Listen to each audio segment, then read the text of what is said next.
What up, gang? Carolina Jackpot Time coming at you on a Saturday morning. I hope everybody's doing good today. Just kind of taking in some stuff on YouTube this week and scrolling through my subscriptions, and then you get your recommended stuff there as well. I watch a lot of YouTube, and I see a lot of people here making videos about. See a lot of people on shows where they're giving bowl predictions, playoff predictions, and all this shit, talking about Clemson. This Clemson-Texas game. Clemson's going to be the upset special. Clemson's going to beat Texas. Clemson could make a run. You have Chip Patterson, who works for CBS over there on their Cover 3 podcast, predicting Clemson to go all the way to the quarterfinals of the. What is wrong with you people? I mean, I seriously, I got to ask you this. I mean, are you football dumb, or are you just, you hadn't watched them play much this year, or I mean, are you just picking an upset for the sake of picking an upset? Because let's just face facts, you're going to have an upset somewhere in these college football playoffs. It's going to happen. Someone is going to cover the spread as a dog, and very likely you're going to have an outright dog become a barking dog.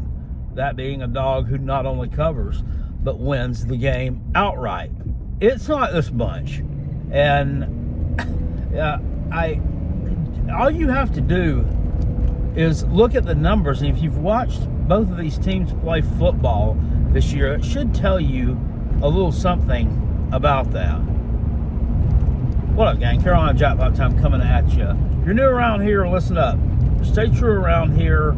Subscribe to this channel. Also, give the video a thumbs up if you enjoy the content that you see here today. It helps me out in this YouTube world that we call the algorithm, so I'm told. Yeah, just give it a thumbs up if you don't mind. It doesn't cost you a dime. I don't do memberships here. I don't have a Patreon. I don't try to get money from you any way other than by producing 100% free content, and I wish you would hit the thumbs up on it if you enjoy it. Thank you very much. Just look at these two teams. The issue here is Clemson cannot run the football. Now, you look and say, well, Phil Maffa had 1,100 and something yards, Jackpot. That guy's beat up. He's banged up. That old horse is broke down. They haven't taken it out back and shot it yet. They keep on sticking it in there and thinking it's going to produce. It's not going to produce. The bad part about it is you're scared to give the keys to the Cadillac. Well, it's not a Cadillac. It's a broken down old Pinto or something, maybe a Hyundai Excel, something along those lines. You won't give the keys to the running back position to anybody else. It doesn't make any sense. This is where Dabo, not using a transfer portal for years on end, has come back to bite you people. You don't have anybody that you can trust, which is crazy. Plus that guy, the second stringer, he got hurt too. So you're riding on Phil Maffa, who's not healthy, and then a third stringer. Well, Texas has the number 15 run defense in the country. Say, okay, well, that doesn't matter. We'll just start throwing against them. Well, guess what? They also got the number 1 pass defense. So therein's going to lie a problem for you as well. And you add on top of that, Texas, who finished up the season, the regular season, 11-1, 11-2 after the SEC championship game, lost to Georgia. It's something that was veritable. Look, if Carson Beck had stayed in that game and played that entire game, they would have lost. Or Texas would have won that game. Him getting unfortunately injured, which I'm not championing an injury by any means, but him getting injured in a weird way benefited Georgia and hurt Texas, because Gunnar Stockton came in. He gave that team a little injection of vigor, and just like new life. It was like it was a new team out there playing. So he'll be more settled in by this time. But Carson Beck's not going to play. the rest of the season. But anyway, we're not talking about that. But Texas kind of got blindsided with that one. And I don't think anybody was expecting that kind of an effort from Gunnar Stockton. But you got it. You got it from him. It's weird that these people, they don't even hardly play in games. And they're just able to come out there and look like they just, they've been starting for 2 years. It's uncanny, really. I mean, I always say that Kirby doesn't know how they don't develop quarterbacks very well, but I mean, it seems like they're never really hurting at that position either. Anyway, the Taters are not going to be able to do anything offensively against this team. They just aren't. And with Texas, I don't know why they haven't played Arch Manning more this year. Quinn Ewers has struggled at times. They haven't played an ultra tough SEC schedule, but they haven't had one of the easier ones either. So they kind of got some of these teams at the right time. They got Mississippi State was like winning the Try Hard Award every week. They actually covered the spread against Texas though, but they hadn't really, they hadn't really solidified things as far as finding a quarterback and all that at the point in time when they played Texas. So they probably didn't get them at their best. They played a DJ Lagway-less Florida team and won 49-17 or something. And that was probably like their biggest margin victory of the year, I think. They didn't look real impressive against teams like Kentucky, Vanderbilt. I mean, they weren't impressive wins. I mean, but the fact of the matter is they won. With the Taters, I mean, I'm sitting here looking at you. I mean, all your wins came against terrible competition, guys. They did. I mean, we can't ignore that fact. We cannot ignore that fact.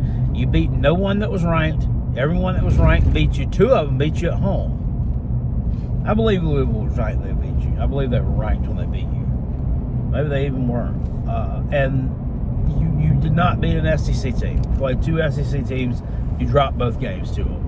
So, I mean, I know the Cade Klubnik's going home to Texas, and he's going to be playing in front of this big crowd. I just don't think that Clemson's going to hold up under the pressure here.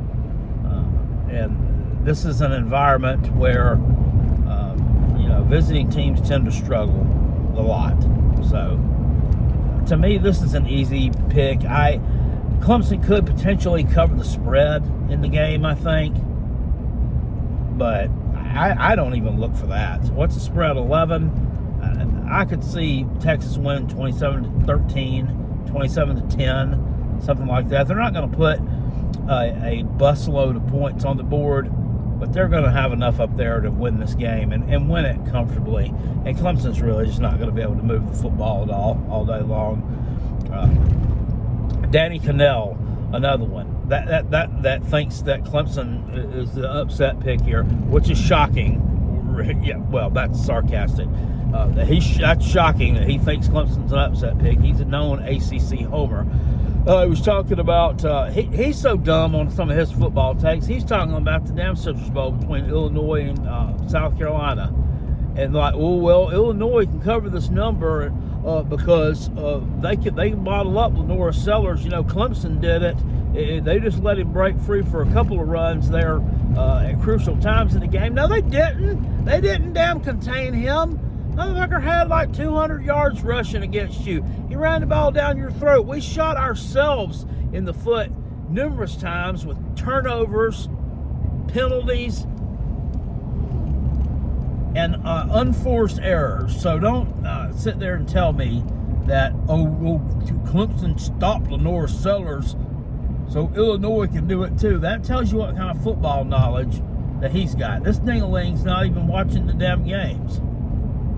He may be watching some select games. He's probably watching his Florida State team and was hoping they'd get up off that damn 2-10 mat last year. But unfortunately, that didn't happen, did it? Speaking of Florida State, Clemson going on the road, they were actually undefeated on the road this year. So I guess that's one thing that you might be able to look at and say, well, there's where they might have an edge in this game. Yeah, but then you look, the road victories were at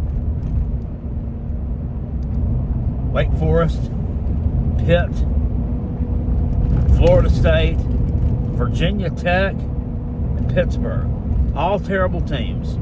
All terrible teams. One god-awful team. And then a bunch of terrible teams. I'm not sold on it.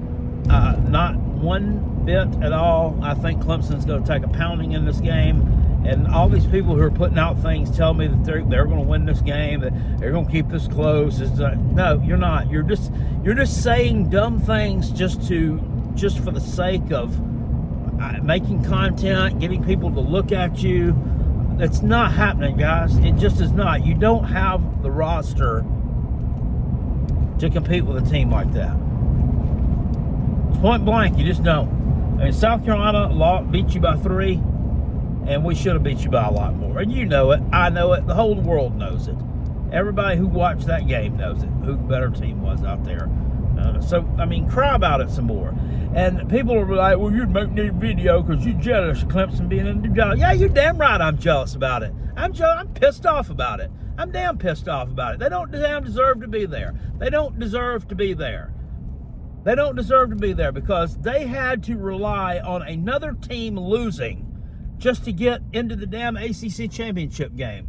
Oh, and by the way, I didn't bring this up either. You like to choke, too. You love to choke. You choked against South Carolina. You're actually winning that game. For a large portion of it, you were winning that game. You were up on SMU pretty big for a lot of that game. Almost choked that one away. Did choke the South Carolina one away. You going to choke again? Maybe so, Tater Man. Maybe so. Well, no, it's not going to be a choke.